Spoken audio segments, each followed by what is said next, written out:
وہ امامت جو اس کے بعد ان لوگوں کو عطا فرمائی گئی کہ جن کے بارے میں نبی صلی اللہ علیہ وسلم نے یہ فرما دیا کہ ان کا اتباع کرنا، انہی کے راستے میں نجات ہے، انہی کا دامن تھامے رہنا.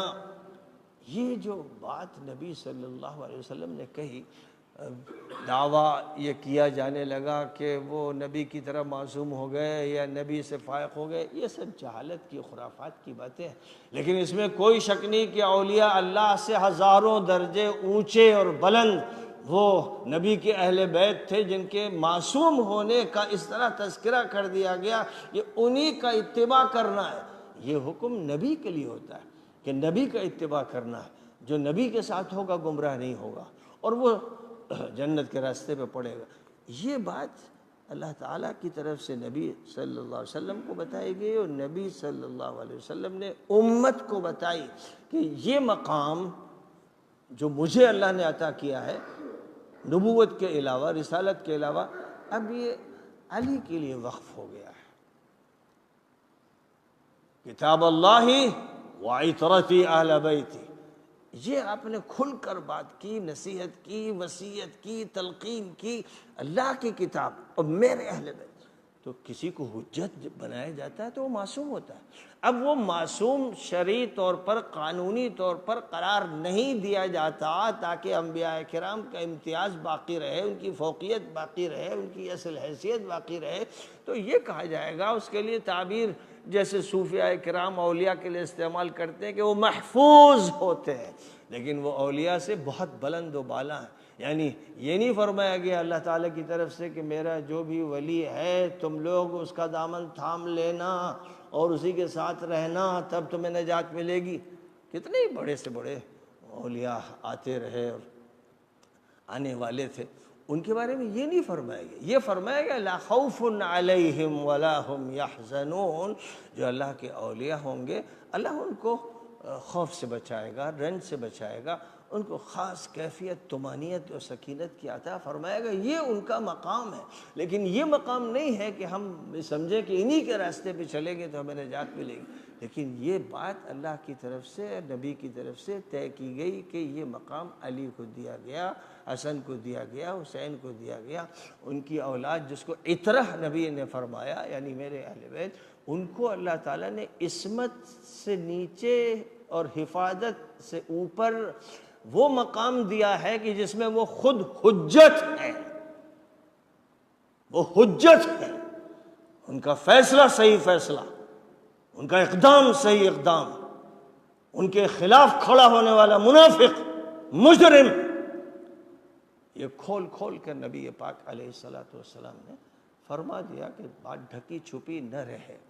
تو خوب اچھی طرح یاد رکھنا چاہیے کہ امت کو اسی سے ہٹایا گیا، کیونکہ معلوم تھا کہ اگر اس راستے سے ہٹا دیا جائے گا نبی کے راستے سے، اور پھر اس کے بعد نبی نے جن کو حجت قرار دیا کہ ان کا دامن تھامنے سے اور ان کی ہدایت لینے سے جنت ملے گی، ہدایت ملے گی، ورنہ گمراہی مسلط ہوگی.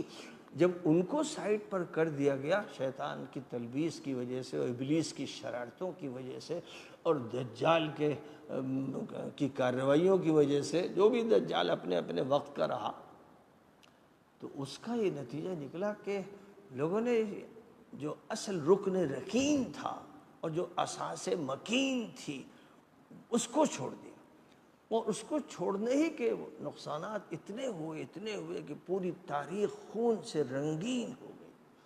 مسلمانوں کو سب سے زیادہ جو نقصان پہنچا ہے وہ اسی وقت سے پہنچا ہے کہ جب خلافت اسلامی اور ولایت اسلامی اور مولا علی علیہ السلام سے علیحدگی اختیار کی گئی، ان کے خلاف خروج کیا گیا، ان پر الزام لگائے گئے، تو امت تباہ ہو گئی.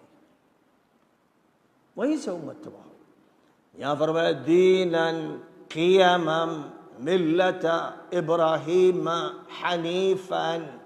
اب ظاہر ہے کہ اللہ تعالیٰ کی طرف سے شخصیات کا انتخاب ہوتا ہے اور شخصیات کسی خاندان سے ہوتی ہیں.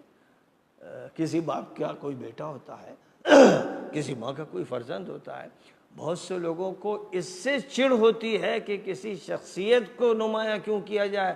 وہ سوچتے ہیں کہ شخصیت کے علاوہ ہمیں حق بتایا جائے بس، یعنی حق اصولی طور پر بتایا جائے اور شخصیات سے اس کو نہ جوڑا جائے. جو لوگ بھی اس طرح سوچتے ہیں وہ سر قرآن کے خلاف سوچتے ہیں. قرآن یہ کہتا ہے ان اللہ اصطفى آدم و نوحا و آل ابراہیم و آل عمران علی العالمین. اللہ نے استفاء کا عمل کیا، اجتباء کا عمل کیا.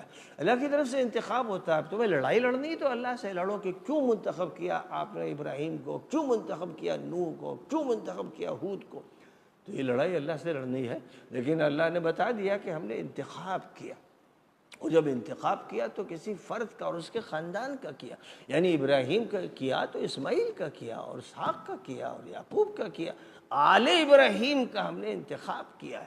ویسے ہی آخری نبی صلی اللہ علیہ وسلم نے بتایا کہ اللہ نے میرا انتخاب کیا ہے، میری آل کا انتخاب کیا ہے، اجتباء کیا ہے. لہذا ان سے کبھی نہ ہٹنا.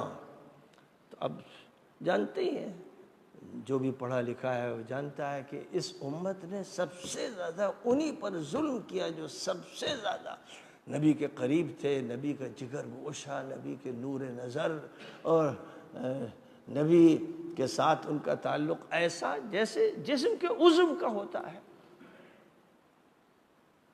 تو اس سے صاف ظاہر ہو گیا کہ اس امت نے بنی اسرائیل کے مجرموں کا راستہ اختیار کیا اور پوری طرح سے ابلیس کو موقع دیا کہ وہ ڈاکہ مارے اور وہ ایسا حملہ کرے اور طاقت اس طرح توڑ کے رکھ دے کہ پھر ہاتھ سے سب کچھ جاتا ہی چلا جائے.